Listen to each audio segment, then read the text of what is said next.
I'm Brandi Kruse, and this is Politics Unpacked.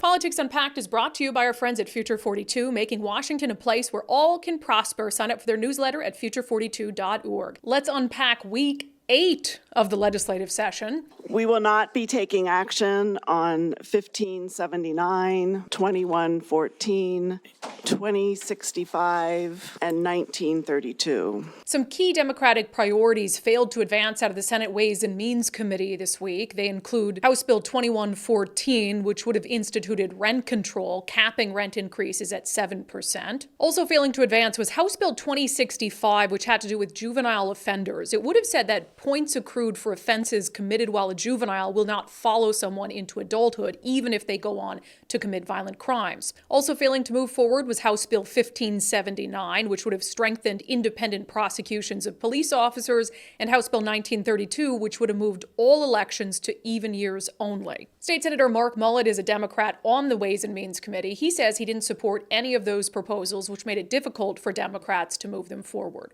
Your most important speeches as elected official is the arguments you make in private when people are really trying to decide whether they're going to support a bill or not. And so everything that happens in the committee or on the floor of the Senate, that at that point, if you have anxiety about legislation and you don't want it to become law, by the time you're voting on it in committee or on the floor of the Senate, that means you've already lost your arguments. And so I do try to go into those meetings with as much knowledge as humanly possible on the different topics to explain to my colleagues why I think these proposals might not be good for the average Washington resident. And I make those arguments. And, you know, it was, I think in those cases on those bills, I think the arguments resonated, and it resonated because I think they have validity. It's still not clear whether Democrats will have the support to get another controversial bill across the finish line, and that is the proposal to pay striking workers. House Bill 1893 would entitle striking workers to up to 4 weeks of unemployment benefits, the cost of which would be borne by their employer. For public school districts, that could mean that your local school would be on the hook for paying teachers if they go on strike. A bill that passed with bipartisan support this week was Senate Bill 6109, which would help protect kids from fentanyl abuse in the household, making it easier for a judge to decide that fentanyl abuse is cause to remove a child. Now, that bill passed, but not before emotional testimony from Republicans who were attempting to strengthen it. There will be a patchwork of different decisions across jurisdictions and courts all across our state, because it will be left up to each individual judge to decide how much weight they want to put behind it. We need to have rebuttable presumptions so that we can have the max protection for kids, Mr. Speaker, and I urge you to vote yes on this amendment because we need it more than anything. I agree that parents have a right to parent their kids, but the state has a right to protect the children of this state from abuse and neglect, and putting fentanyl or any other kind of drugs in, around, near, or on a child is unconscionable. This amendment is essential to pass this bill. Please join me in voting yes for the thousands of kids around this state that cannot wait for protection. And of course, we can't recap week 8 without talking about the hearings on those 3 Let's Go Washington initiatives. Realistically, this initiative should be unnecessary, given that both constitutional precedent and the people have been very clear on multiple occasions. Washingtonians do not want an income tax. However, obviously 450,000 people decided that they needed to make that message clear. We need to work together to bring about the best solutions and perspectives from all sides, listening and learning from one another, and trusting parents to have access to important information that will help them support their own children. The ideal is not to have to chase criminals to begin with, but when we've loosened our laws so much that criminals feel emboldened and empowered to act without concern for what the police will do, I believe that we'll have much more loss of life, loss of mobility, and much greater crime by not making it clear that certain activities are not acceptable within society. Brian Haywood, who is the main backer of all of the initiatives, says he hopes next week the 3 that got hearings will be passed into law.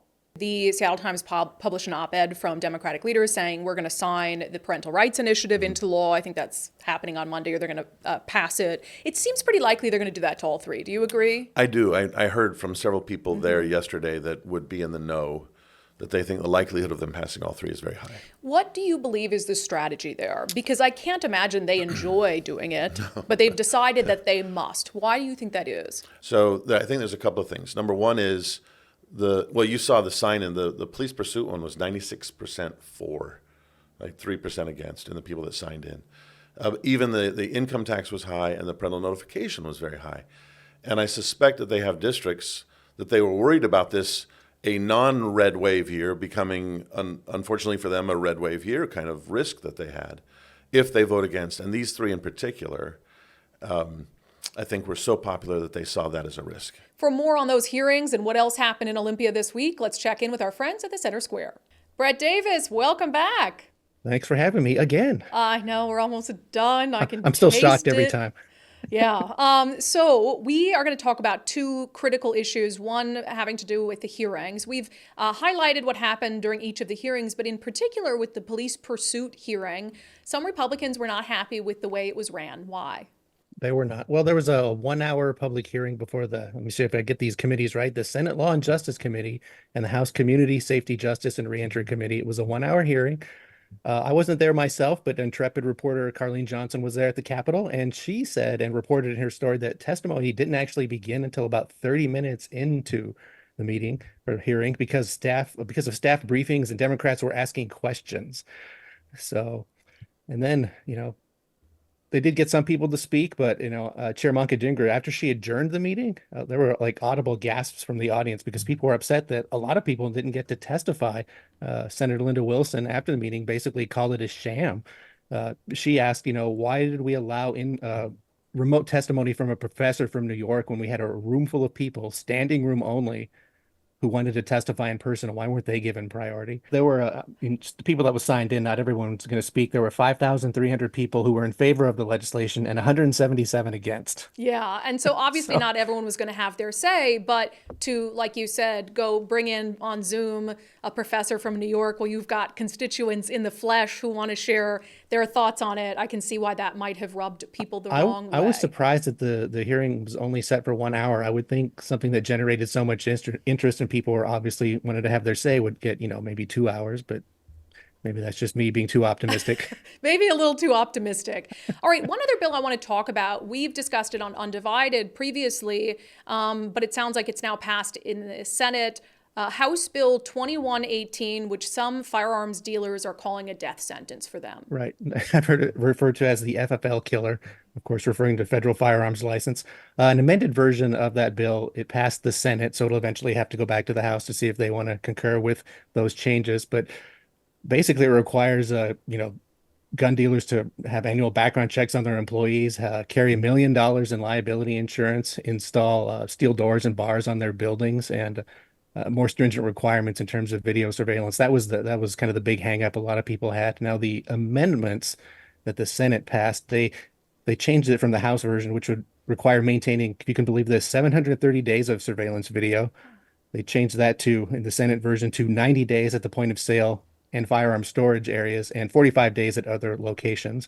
As you can imagine, people running gun stores say this is going to put, a crimp on us financially. It's going to cost a lot of money to do this. So. Yeah, and there's a concern that that's sort of a roundabout way of getting them to close down, just making it so financially not feasible for them to operate. I remember watching this being debated in committee, and I think at one point, originally, it was 6 years of video surveillance they wanted them to store. 6 years. And that costs a lot of money for that much space. And so it's good to see it's been amended down, but clearly some real concerns from firearms dealers that this is going to put them out of business.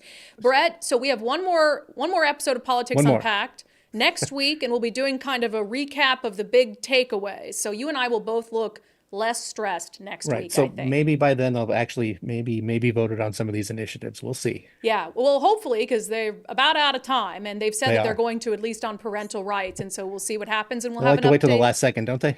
Yeah, they do. They do. Drama. They like to keep us watching until the end of the session. Right. Brett Davis, thank you so much. Thank you. This has been Politics Unpacked for this 8th week of the legislative session. Have a great weekend. Politics Unpacked is brought to you by our friends at Future 42, making Washington a place where all can prosper. Sign up for their newsletter at future42.org.